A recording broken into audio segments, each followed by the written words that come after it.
Divisional in charge জনাব আবুল বাশার শেখ বাদশা sir, general manager, আমি স্যারকে তার মূল্যবান বক্তব্য উপস্থাপন করার জন্য অনুরোধ করছি। সাথে সাথে আমি স্যারকে আরো অনুরোধ করব, বিগত দিনে আমাদের ঊর্ধ্বতন কর্মকর্তারা যেভাবে আমাদেরকে সাহায্য সহযোগিতা দিক নির্দেশনামূলক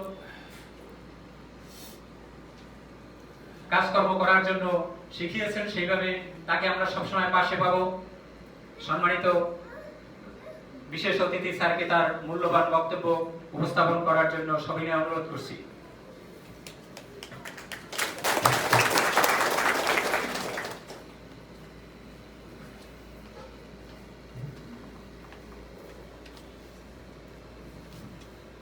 আউযু বিল্লাহি মিনাশ শাইতানির রাজিম। বিসমিল্লাহির রহমানির রহিম। Homeland life insurance company Barguna service cell কর্তৃক আয়োজিত আজকের এই প্রশিক্ষণ এবং উন্নয়ন সভার সম্মানিত সভাপতি, বরগুনা সার্ভিস সেলের ইনচার্জ, অবসরপ্রাপ্ত সার্জেন্ট জনাব আব্দুল সালাম সাহেব, আমাদের মাঝে উপস্থিত রয়েছেন হোমল্যান্ড লাইফ ইন্স্যুরেন্স কোম্পানি লিমিটেডের EVP, trainer, company research and ডেভেলপমেন্টের দায়িত্বে নিয়োজিত আমাদের সকলের পরিচিত এবং আস্থাভাজন আমাদের প্রিয় ব্যক্তিত্ব জনাব ফরিদজামান স্যার, আমাদের মাঝে উপস্থিত রয়েছেন কোম্পানির অ্যাসিস্ট্যান্ট ম্যানেজার, দীর্ঘদিন অফিসে আছেন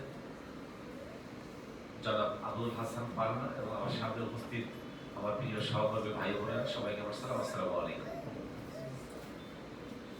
আপনারা ইতিমধ্যে চিঠির মাধ্যমে এবং আমাদের সার্ভিস সেল ইনচার্জ এবং আবুল হাসান পারনার মাধ্যমে জানতে পারছেন যে আমাকে এই বরিশাল বিভাগের দায়িত্ব দেওয়া হয়েছে। আসলে আপনাদের এতক্ষণ যে বক্তব্য আমি শুনলাম, আমার এক বোন শাহনাজ পারভিন আখি থেকে শুরু করে বেশ কয়েকজন বক্তা যে বক্তব্য দিয়েছে, এর মধ্যে প্রশিক্ষণ, উন্নয়ন সভা, ট্রেনিং সব হয়ে গেছে। আজকে আসলে আমার বক্তব্য দেওয়ার পালা না, আজকে বক্তব্য আমিও শুনবো আপনাদের সাথে, কারণ আমি তো আপনাদের সহকর্মী। এখন থেকে আমি আপনাদের সাথে সবসময় থাকবো, সবসময় যাওয়া আসা করবো, আপনাদের খোঁজ খবর নিব, আপনাদের কাজে সহযোগিতা করবো, এটাই হচ্ছে আমার কাজ। আজকে মূলত আমরা প্রশিক্ষণ গ্রহণ করবো। একটা কথা আছে যে পেশাগত দক্ষতা অর্জনের জন্য প্রশিক্ষণের কোনো বিকল্প নাই। প্রশিক্ষণ ছাড়া কোনো মানুষই কোনো কাজ সঠিকভাবে করতে পারে না। কাজ করতে পারে কিন্তু সেটা সঠিকভাবে করতে পারে না। সঠিকভাবে কাজ করার জন্য তার দরকার ওই যে পেশায় সে কাজ করবে, যে কাজটি করবে, সেই কাজটি সে কিভাবে করবে, কত সুন্দরভাবে করবে, এই জন্য দরকার একটি সুন্দর প্রশিক্ষণের। তা আমরা আজকে সবাই সেই প্রশিক্ষণটা নিব, অত্যন্ত ধৈর্য ধরে, হয়তো 2-2.5 ঘন্টা আমরা সেই প্রশিক্ষণটা নিব। সেই প্রশিক্ষণের মাধ্যমে যদি আমাদের ভাগ্যের উন্নয়ন হয়, যদি আমাদের কাছে আয়ের রাস্তা খুলে যায়, আমাদের ভাগ্যের চাকা ঘুরে যায়, তাহলে আমরা সেই প্রশিক্ষণ কেন নিব না? আজকে প্রশিক্ষণ দিতে আসছেন, কোম্পানি টাকা খরচ করছে, কোম্পানি ইনভেস্ট করতেছে আপনাদের প্রশিক্ষণ দিয়ে আপনাদের আয় বাড়ানোর জন্য। আর এরপরেও যদি আপনারা প্রশিক্ষণের সময়, আমাদের সভাপতি সাহেব শুরুতেই বলছে আপনারা মোবাইল সাইলেন্টটা বন্ধ রাখবেন এবং আপনারা মেহেরবানি করে কোনো সাইড টক করবেন না, তাহলে আপনারা ক্ষতিগ্রস্ত হবেন, আপনার পাশে যে আছে সে ক্ষতিগ্রস্ত হবে।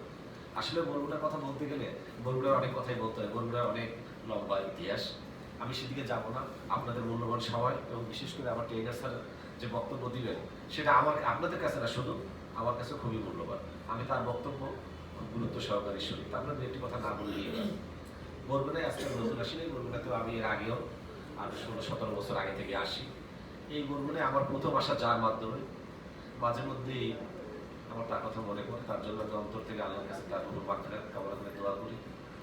আমার সত্যিও বড় ভাই, আমার সাবেক কলিগ, আমার সহকর্মী জনাব কবির মোল্লা সাহেব, যে বরগুনার মানুষকে বিমা শিখিয়েছে। বিমা কি, বিমা কেন, আপনি বিমায় কেন কাজ করবেন, গ্রাহক কেন বিমা করবে, সেই কবির ভাইয়ের মাধ্যমেই প্রথমে বরগুনার মাটিতে পাড়া দেয় এবং বরগুনাতে আসি, সম্ভবত 2008 কি 2009 সালে। আবার এখন থেকে 26 বছর আগে যখন আমি ইন্স্যুরেন্সে আসি, তখন যার মাধ্যমে ইন্স্যুরেন্সে আসি, যে আমাকে এই পেশায় নিয়ে আসি, তার বাড়ি তো ওই বরগুনাতেই, তার বাড়ি হচ্ছে বেতাগি, উনিও দুনিয়া থেকে চলে গেছে, আমি ওনার আত্মার মাত্রা কামনা করছি। আর আপনাদের সকলের সুস্বাস্থ্য, দীর্ঘায়ু এবং সফলতা কামনা করে আমি আমার বক্তব্য শেষ করছি। আমাদের এই ট্রেনিং প্রোগ্রামের পরে আপনাদেরকে নিয়ে আমরা আবার বসবো, যারা আমাদের উদ্যোতন কর্মকর্তা আছেন, যারা দায়িত্বশীল আছেন, তারা মেহরবানি করে থাকবেন এই আশাবাদ ব্যক্ত করে ধন্যবাদ সবাইকে। আসসালামু আলাইকুম।